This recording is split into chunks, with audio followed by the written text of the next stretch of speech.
Perkenalkan, saya Nurbainatul Azizah dari Pendidikan Tari Universitas Lampung 2018 dalam memenuhi ujian akhir semester mata kuliah pendokumentasian tari. Hari ini saya berkunjung ke Pekor.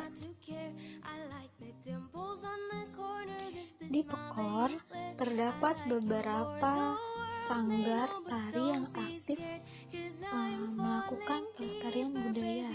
Salah satunya yang saya kunjungi adalah Sanggar Sangsaka yang sedang berkegiatan di Sesat Agung. Sometimes it's hard to bear, but after all this time, I hope you wait and say.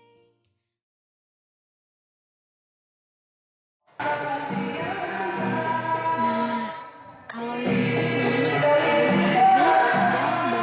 Mereka sedang belajar gerakan dasar atau gerakan tari tari bebenah. Habis ini belajar dengan pelatih untuk Kak Kemas Abdullah Helmi atau yang lebih akrab disapa sebagai Kak Helmi.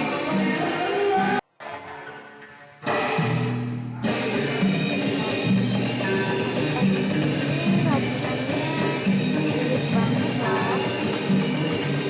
Tak hanya belajar tari bebenah, mereka juga rupanya belajar tarian lain seperti tari yang ada di Indonesia atau tari Nusantara, seperti tari Sunda, tari Sumatera Barat, tari Jawa, dan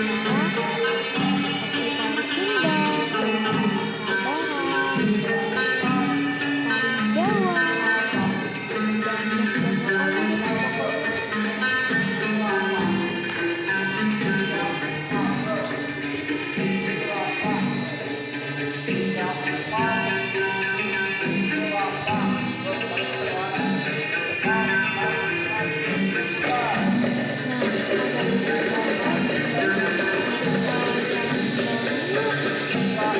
Saya bersama Kak Kemas Abdullah Helmi selaku pimpinan dari Sanggar Sangsaka yang kebetulan hari ini akan saya wawancarai seputar seni, khususnya seni tari. Dan kali ini saya mengambil video yang ada di Pekor, kegiatan adik-adik Sangsaka yang sedang berlatih menari, karena menari adalah salah satu bagian dari melestarikan budaya seperti itu. Menurut Kak Helmi, gimana sih caranya mengembangkan kesenian itu? Kan kita penting tuh mengembangkan kesenian, terutama seni tari ya. Terus dimulai dari umur paling kecil sampai yang besar. Jadi itu gimana, Kak? Belajar menari maksudnya. Iya, belajar menari. Memang belajar menari itu sebagusnya dia pada usia dini dia dikenalkan tari ya. Minimal itu dia mengenal tentang dasar-dasar tari. Nah, kalau dia sejak dini akan lebih mudah dibentuk tahapan-tahapan berikutnya. Misalkan dari usia katakanlah TK itu mereka sudah diperkenalkan menari, sudah ditanamkan pentingnya itu belajar menari, manfaatnya belajar menari. Nah, terus diajarkan tarian-tarian yang sesuai dengan teknik dan basicnya mereka, anak-anak TK. Jadi tariannya yang sederhana-sederhana, yang intinya bagaimana mereka menyukai gitu. Intinya itu. Kalau mereka menyukai, maka untuk belajar berikutnya akan lebih mudah. Jadi cari mengajarkan tarian-tarian yang menyenangkan dulu untuk anak-anak usia dini. Itu tahapan awalnya. Ya. Terus kemudian setelah menari nih, adik-adik itu biasanya di Sanggar Sangsaka itu diajarkan apa aja, Kak? Menari itu kan ada hal yang harus yang mereka kuasai ya, misalkan olah tubuh, teknik menari, kemudian teknik pernapasan, teknik menggerakkan tangan, kaki. Nah, itu semua diajarkan. Jadi dia bagaimana mengolah tubuhnya, menari itu menjadi enak, menari itu sesuai dengan hal yang diinginkan, sesuai dengan tarian yang mau dibawakan. Itu pentingnya dia belajar olah tubuh. Nah, kemudian setelah olah tubuh saja tidak cukup kalau dia nggak mempelajari teknik. Nah, teknik ini dia untuk mempelajari menari yang benar, yang baik dan benar. Teknik Jawa, teknik Sunda, teknik Lampung itu beda-beda. Nah, dengan dia menguasai olah tubuh dan teknik, ini modal dasar untuk mereka menjadi seorang penari. Yang utama itu adalah teknik dan olah tubuh. Nah, berikutnya adalah baru kemauan dia untuk mempelajarinya, termasuk dia harus punya daya hafal yang bagus. Terus dia cara mau mengulang tarian itu nggak mesti dia setiap latihan baru dia berlatih, tapi di rumah pun harus diulang-ulang untuk menjadi seorang penari yang baik ya, kira-kira itu. Jadi begitu. Jadi untuk menjadi seorang penari itu ada tahapan-tahapan. Tahapannya. Oke. Jadi di Sanggar Sangsaka ini berarti nggak cuma satu tarian ya Kak ya? Enggak. Jadi banyak tarian yang dipelajarin sama adik-adik. Kalau menurut Kak Helmi nih, untuk mengembangkan seni budaya gitu, untuk di sekarang ini, di zaman yang sekarang ini, yang berperan penting itu sebenarnya di kalangan usia berapa gitu? Bagusnya, baiknya supaya seni budaya itu makin melejit gitu, makin orang tahu, makin dikenal. Ya, kalau dia mengenal seni budaya lah ya, ya memang bagusnya dari usia dini, dari usia-usia dia masih namanya golden age, masa usia-usia kemasan itu adalah masa-masa usia dini. Itu sudah diperkenalkan tentang seni budaya ini asalnya dari mana, tokoh-tokohnya dan sebagainya, supaya kita tidak kehilangan sejarah si asal muasalnya seni budaya itu. Misalkan pencipta tari dia harus tahu gitu kan, generasi yang sekarang harus tahu bahwa ini diciptakan oleh siapa ya, si anu si inilah dan sebagainya. Nah, itu memang dari usia dini. Nah, sehingga kalau sekarang ini dia bisa terbantu, dia bisa masuk ke sanggar-sanggar tari, atau dia belajar di ekskul ya, di sekolahnya, walaupun itu tidak cukup, dia minimal belajar di ekskul, kemudian dia masuk sanggar-sanggar tari, atau dia di sekolah-sekolah yang spesial untuk masalah seni. Apakah dia sekolah menengah kesenian ataukah dia di perguruan tinggi seni, itu tahap lanjutnya. Tapi tahap awal itu memang dia mengenal di sekolah, belajar dengan guru ekskul, kemudian dia belajar ke sanggar. Nah, setelah dia belajar sanggar, setelah dia yakin dia punya bakat, yakin dia punya masa depan, yakin dia pengen punya prestasi, nah dia bisa melanjut ke sekolah tari atau ke sekolah seni. Tahapannya begitu. Jadi penting ya Kak, ya ibaratnya pendidikan seni itu non formal dan formal itu Ya, sangat berkaitan. harus dipadu. Terus kemudian selain menari nih, kira-kira seni budaya apa lagi sih Kak yang penting untuk ditunjukkan gitu? Ya, sekarang kan apalagi khususnya anak muda tuh jarang tuh Kak yang mengerti ibaratnya nari, malah ada yang menari Nusantara pun ada yang ini tari apa sih gitu, nggak paham gitu. Jadi menurut KM itu seni budaya apa aja sih yang harus benar-benar dikembangkan, dimunculkan biar tahu gitu? Ya, kalau cabangnya seni itu kan ada 4 sebenarnya: seni tari, seni rupa, seni musik, seni drama. Nah, di dalam seni ini saling mengkait. Katakanlah tari, kita bicara tari. Tari itu ada istilah sendera tari, seni drama, dan tari. Nah, berarti paling tidak si penari atau si penata tari atau sutradara sendera tari tersebut, dia harus mempelajari karakter, tentang drama, tentang acting gitu ya, tentang penokohan. Itu perlu. Berarti dalam tari pun dia diiringi oleh musik. Nah, musik ini katakanlah musik pentatonis. Nah, berarti dia ada elemen musik yang masuk. Selain drama ada musik. Kemudian di dalam tari itu ada kostum, perpaduan tata warna, ada make up, ada setting panggung. Nah, itu kaitan sama seni rupa. Jadi seni tari itu dilengkapi oleh seni drama, seni musik, dan seni rupa, sehingga menjadi pertunjukan yang katakanlah sempurna ya, perfect. Nah, di sini ini kalau elemen kesenian tersebut yang merangkum jadi satu di dalam seni pertunjukan tari misalnya begitu ya. Nah, kemudian anak-anak sekarang ini mungkin tidak menarik kalau dia belajar tradisi, tapi kalau dia dikemas dalam tadi seni pertunjukan yang wah gitu kan, dengan musiknya juga wah, mereka mungkin akan lebih tertarik karena keuntungan seni yang katakanlah modern yang menurut mereka adalah berbudaya barat yang masuk ke timur itu karena wahnya itu geraknya enak, musiknya juga jejingkrakan ya, apa itu namanya itu apa tadi gonjreng-gonjreng ya. Lebih ini bersemangat gitu lah bersama ya. karena itu sesuai dengan jiwa remaja mereka. Padahal kita ada tarian-tarian kita juga yang menggunakan musik yang sama, cuma mereka karena sering nonton video di YouTube atau di TV itu yang mereka rekam. Akhirnya mereka mempelajari itu, kalau nggak mempelajari itu dia tidak modern.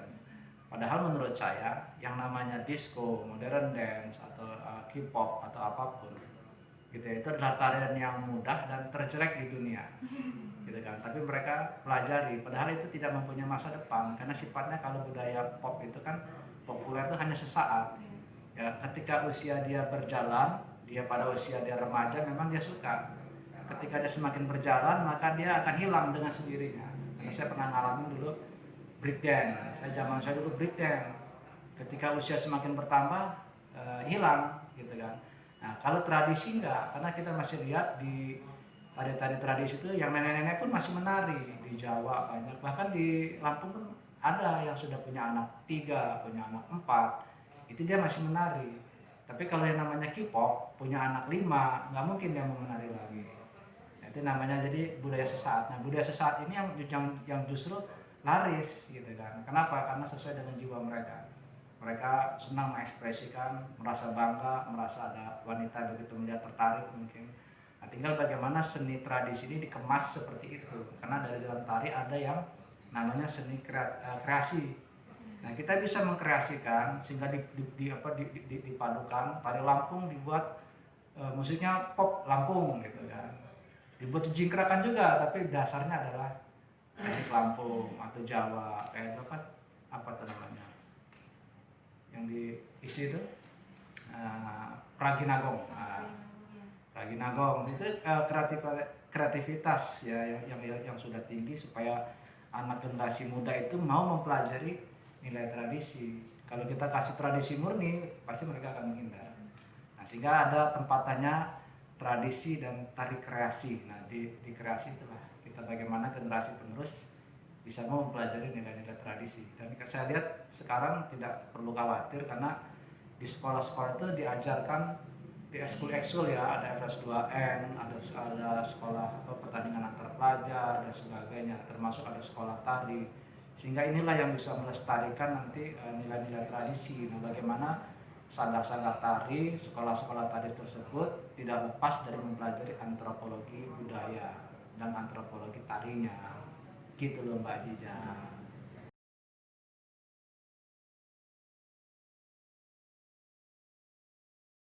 Saya lihat tadi adik-adik Samsaka yang sedang berlatih itu tradisi ya Kak ya, tradisi kan kreasi. Tadi itu ada tari apa aja sih Kak? Kalau di yang tadi mereka pelajari itu tari bedana tayuan, tari muli bekipas sebenarnya, tapi ada beberapa teman menamakan tari Halibambang. Padahal tari Halibambang bukan itu gitu kan.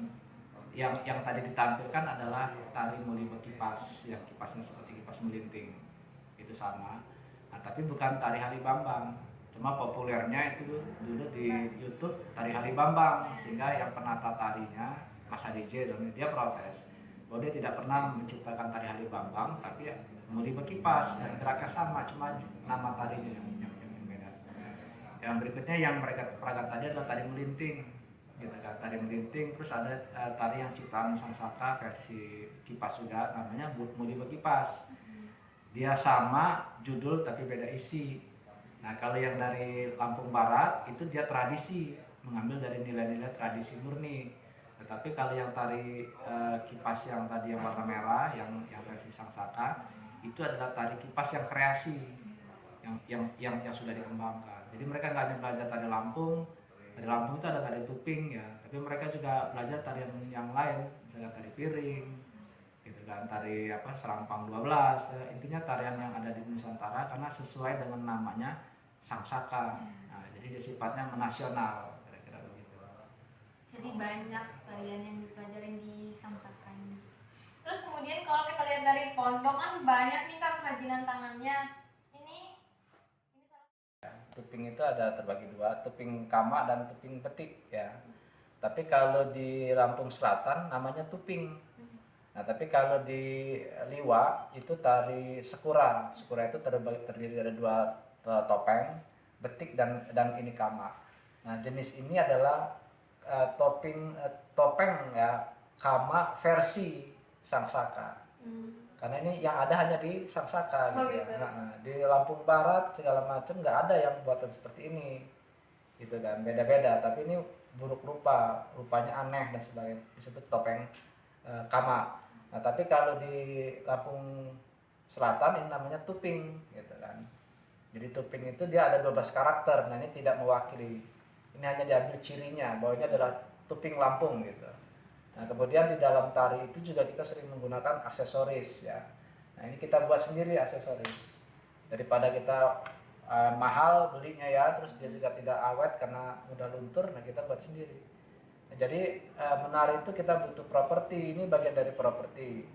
Nah, juga membutuhkan aksesoris. Nah, ini ada kipas. Jadi kita ciptakan tari kipas, kita buat kipasnya.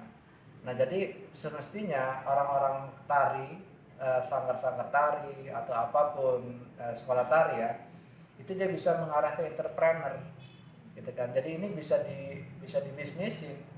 Jadi masa depan sekolah tari itu sebenarnya terbuka luas ya untuk maju, karena di dalam tari itu ada make up, ada properti, itu yang bisa dikembangkan. Nah, kita buat sendiri. Nah, ini jadi buat propertinya sendiri. Kalau misalkan ada tarian tombak, kita buat tombak sendiri, termasuk figurnya juga kita buat sendiri. Intinya kita pengen membuat sanggar yang mandiri, dan ini yang akan diajarkan nanti di anak-anak Sangsaka ya. Tapi melalui tahapan, tidak bisa langsung karena fokusnya ke tarinya dulu. Nah, jadi ini beberapa contoh aksesoris yang udah dijelasin Kak Helmi di video sebelumnya. Jadi ada aksesoris untuk nari seperti siger, gaharu. Juga terdapat beberapa properti tari seperti kipas, tuping, dan masih banyak lagi. Nah, kalau ini adalah cenderamata yang berbentuk gajah, tapi belum finishing ya. Ini masih ada beberapa sentuhan lagi agar cendeраmatanya terlihat jauh lebih cantik dan menarik. Nah, kalau ini adalah beberapa kerajinan yang bisa teman-teman semua pesan, karena ini adalah piala yang diukir atau reward untuk pemenang-pemenang lomba. Ini sih keren banget ya.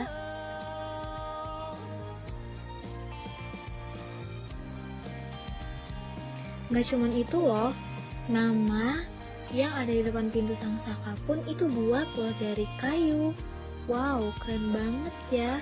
Seni budaya di sini bagus banget. Senang banget rasanya hari ini bisa keliling Pekor dan nemuin banyak banget sanggar yang bisa kita lihat bagaimana cara mereka melestarikan budaya, dan salah satunya sanggar yang aku datangin adalah sanggar Sangsaka. Tetapi ada banyak juga loh sanggar di sini seperti Sasana Budaya dan masih banyak lagi.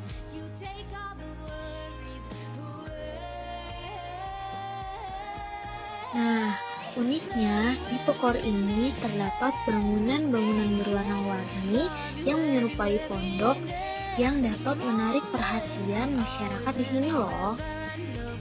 Di dalam pondok-pondok berwarna-warni ini juga terdapat banyak sekali hasil karya seni seperti seni lukis, seni kriya, dan masih banyak lagi.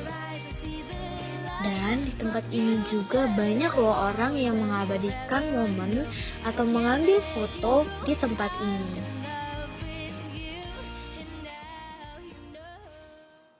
Nah, karena saking uniknya, akhirnya aku jadi foto-foto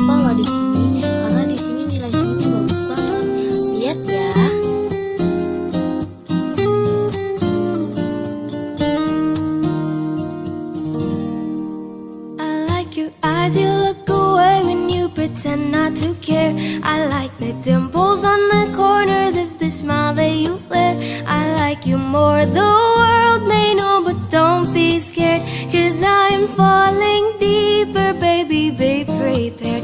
I like your shirt, I like your fingers, love the way that you smell. To be your favorite jacket just so I could always be near. I loved you for so long, sometimes it's hard to bear, but after all this time, I hope you wait and say, love you every minute, every second, love you everywhere in every moment, always and forever. I know I can't quit you.